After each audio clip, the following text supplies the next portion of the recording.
So do you want to hear the story of the cars that I've owned? I have been waiting for the last 50 years to hear that story. Yes, Erica. So I turned 16 and I got my license the minute I turned 16. The minute. And I'm the oldest of six.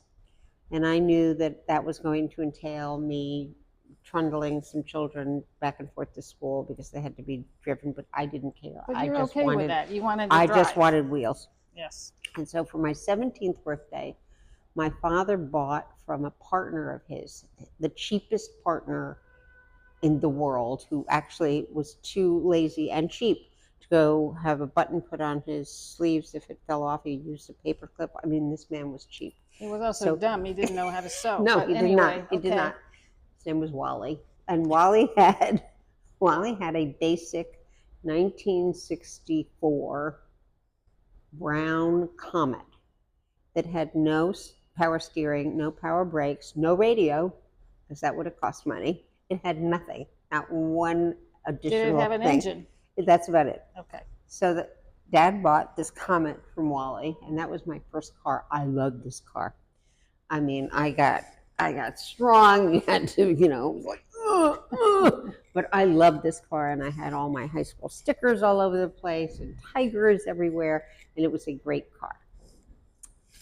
Then I went to college, and you weren't allowed in the old days to take a car to college until you were a junior. So I couldn't take my car to college. And in the meantime, my brothers who were 3 years younger, they were kind of getting of driving age, and they were going off to college. And I become a junior, and I get a car. I guess I get a car my sophomore year. I get a car for home, and it's beautiful. It's a white 1967 Pontiac Le Mans convertible. White on the outside, black on the inside, air conditioning. Back then, that was a big deal. Air conditioning, radios. That summer, I was Miss Sex Appeal. It was fabulous, that car. I loved that car.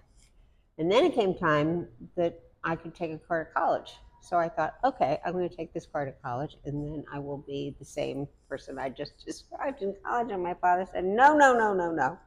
That car is way too dangerous. Blingy.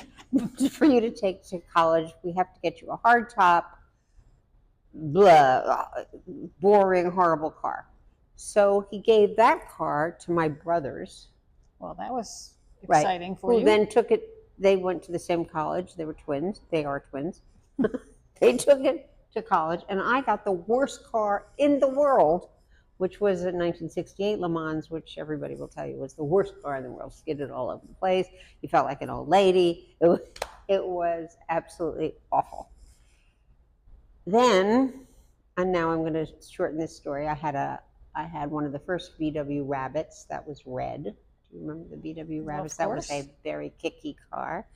That was when I graduated from law school, I guess. Back, when I went to Washington. And then I had all sorts of, I bought myself at one point a used Mercedes 2-seater 1989 SL, which is the last car with a flat front and flat back, and it had a hard top that you had to put on. Oh my. Right, but it was gorgeous, and I bought that for myself as a reward for something that I had done or not done.